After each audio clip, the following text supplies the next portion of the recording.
tulad ng ating inaasahan, suportado rin ni Inday VP Sara si Pastor Quiboloy sa kanyang kasong kinasasangkutan. Ganun talaga BFF yung ama, di BFF din yung anak. Nakakalungkot lang sa ating politika sa Pilipinas, na ang pagkakaibigan at ang utang na loob ay namamayani. So sigurado din ako nung tumakbo si VP Sara na Vice Presidente ng Pilipinas ay nagbigay din ito ng malaking financial assistance sa kanya si Pastor Quiboloy.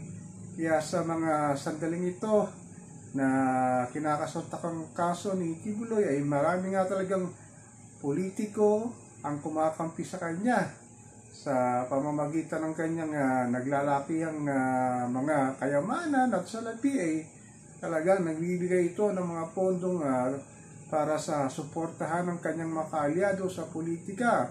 Isa na nga rito si Tatay Digong at si VP Inday Sara na hindi man lang nila iniisip ang kapakanan ng mga complainant sa sinasabing pangmumulestya at panggagahasa ni Pastor Quiboloy sa mga kababaihan, lalong-lalo na yung mga kabataan na nagsilbing servant daw sa kanyang simbahan. Ang sabi pa ni VP Sara ay na-condemn na raw si Quiboloy sa kanyang mga kasong nasasangkutan through public trial by publicity na hindi pa man daw maabot sa korte ay nasasabing na guilty na raw siya. Pero ang sabi ko naman dito sa aking channel na wala namang problema doon na VP Sara. Basta sana man lang humarap si Pastor Quiboloy sa Senado para kaipagtanggol ang kanyang sarili sa mga complainant na nag-aantay sa kanya.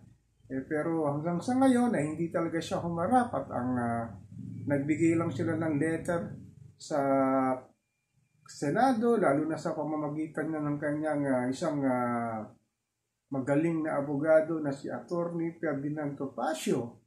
So, simple lang naman yan Humarap siya at i-deny niya lahat ang aligasyon sa kanya para ang malaman ng sambayang Pilipino kung sino sa kanila at ng komplena ng sasabi ng katotohanan.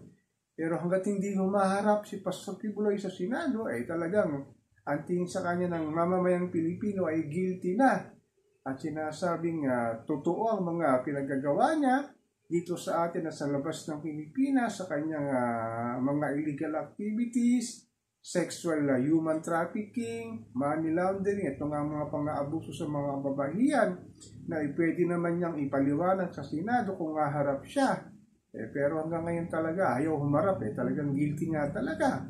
So ito mga kaalyado niya sa politika talagang binablock na hindi siya sumipot. Ang nangyari ngayon 4 lang na senador ang pumirma para siya hindi i-contempt at hindi pa nga nakuha yung 8 votes na para hindi talaga siya mag-appeal sa Senado. Hindi natin alam ngayon kung ang plano ni Senadora Risa Ontiveros na ipa-aresto na siya dahil nga ang daming bumabatikos kay Madam Senator na hindi raw makataong ginagawa nila kay Pastor Quiboloy. Pero yung ginawa kaya ni Pastor Quiboloy sa mga kababaihan na kanyang minolestya, ano ba ang tawag doon?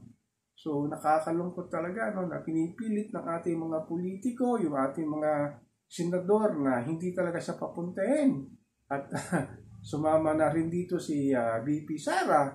Ako po si Papa Ken, patuloy po ako magmimira, magmamatsyag kung hanggang saan ang kahantungan sa kaso ni Quiboloy. Sisipot ba siya o hindi sisipot sa Senate hearing